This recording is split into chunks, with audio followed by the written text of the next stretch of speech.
Olá, tudo bem? Eu sou o professor Palma e nesse vídeo vou começar a explicar a questão das penas, principalmente a questão da privação da liberdade, né?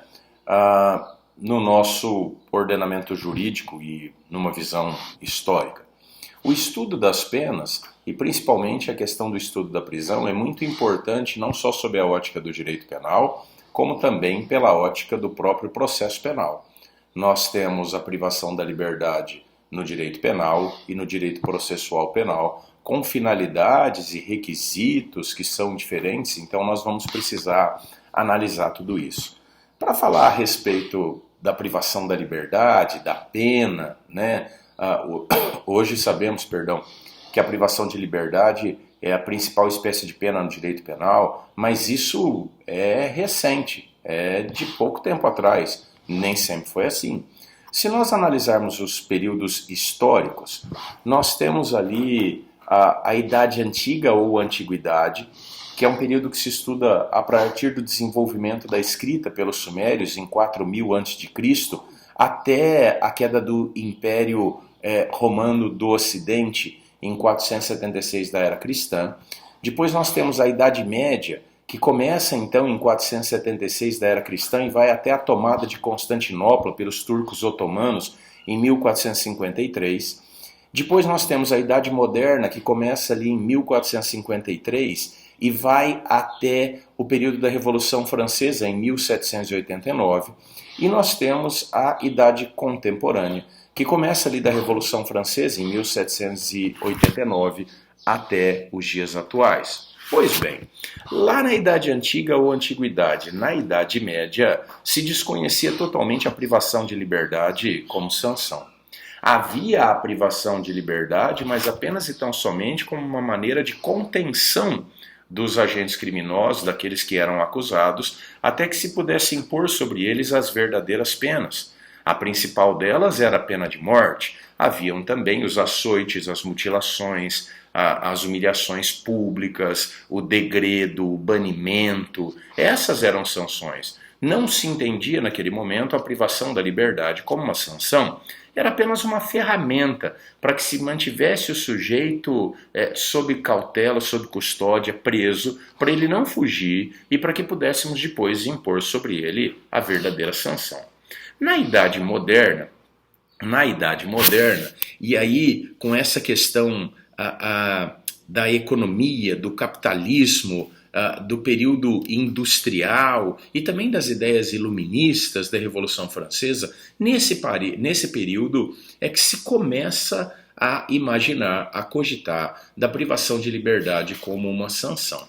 Na verdade, essa privação da liberdade como um remédio para a modificação do sujeito, né, com essa característica de medicinal, né, isso teve inspiração nas prisões canônicas. Dentro do direito canônico, quando um religioso praticava alguma falta, ele era colocado numa pequena cela onde havia uma cama, uma mesinha, uma jarra d'água, a Bíblia, uma vela, e lá ele permanecia por longo período de tempo, fazendo muitas vezes jejum, fazendo orações, para expiar os seus pecados, para pagar os seus pecados, para se redimir dos seus pecados e poder voltar à vida comum. Aí é que se obteve a inspiração para a privação de liberdade como nós a temos hoje. Veja, o grande motivo, o grande móvel, inclusive, foi principalmente a questão do capital e da força de trabalho. Naquele momento, na Idade Moderna, a principal sanção que havia era a pena de morte. E acontece que muitas pessoas transgrediam, muitas pessoas praticavam crimes e já não se aguentava mais matar pessoas. E o pior, cada vez que se matava as pessoas, perdia-se força de trabalho. Começava a faltar gente para trabalhar, de tanto que se matava, de tantas pessoas que se eliminavam. Então precisava se encontrar um sistema que pudesse permitir que a pessoa se redimisse, expiasse o seu pecado, pagasse por aquele mal que ela havia feito, mas que depois de algum tempo ela voltasse, né, para o trabalho. Ou até dentro da própria prisão ela trabalhasse, não é? O que não se podia mais é ficar eliminando força de trabalho. A prisão, né, a privação da liberdade como sanção, atendia também a um outro interesse, que é a de educação ou intimidação da força do trabalho, do trabalhador, da sua domesticação, não é? Então, melhor do que matar, colocar para expiar os pecados, para pagar essa pena, essa privação da liberdade, ficar privado da sua liberdade durante um determinado período de tempo, trabalhando dentro da própria prisão ou trabalhando quando dela saísse, do que eliminarmos as pessoas e perdermos então a força do trabalho. Então a transformação acontece ali no final da era moderna e já para a idade contemporânea, né? Quando ideias iluministas, ideias do capital, o desenvolvimento industrial, a Revolução Francesa, né, começa a trazer essa inspiração para utilizarmos a privação da liberdade como um mecanismo de punição e não um simples mecanismo de contenção para que aplicássemos depois as duríssimas penas. Veja, é no final do século XVIII, então, no finalzinho do século XVIII, início do século XIX, que a privação de liberdade começa a ser utilizada como sanção. Deixa de ser um simples mecanismo de contenção e começa a ser utilizada como mecanismo de sanção. Perfeito?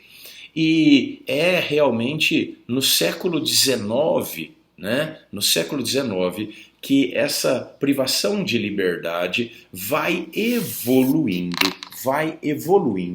a ponto de substituir como principal mecanismo de sanção as outras espécies de pena que até então possuíamos. É no século XIX e no século XX que isso acontece, então vejam, um período bem recente, bem próximo de nós. Perfeito? A privação de liberdade hoje é a principal e a mais severa sanção que possuímos no direito penal, e a privação de liberdade continua sendo utilizada no processo penal como mecanismo de contenção. Quando nós vamos analisar essa questão das penas e da privação de liberdade, nós vamos navegar pelo direito penal, nós vamos navegar pelo direito processual penal e nós vamos também passar pelo direito constitucional, porque a Constituição veda algumas espécies de pena, permite outras espécies, e aí nós precisamos observar, dentre estas espécies que a Constituição permite, quais aquelas que estão inseridas dentro do nosso Código Penal. Precisamos também analisar as regras pela ótica do processo penal que autorizam a privação de liberdade antecipada de alguém como medida de cautela.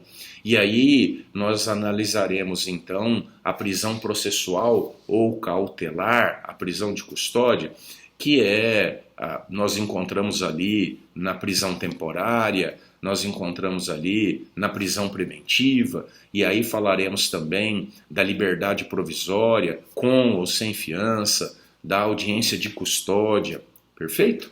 Mas isso nos próximos vídeos eu vou explicar para vocês, tá bom? Nos próximos vídeos então vou falar da sanção, da teoria da pena no direito penal, vou falar da privação da liberdade como medida de cautela no processo penal, tá bom? É só você acompanhar aí, você dizer que está gostando, tá bom? E espera que logo logo eu coloco esses temas para você poder entender tudo direitinho, tá bom?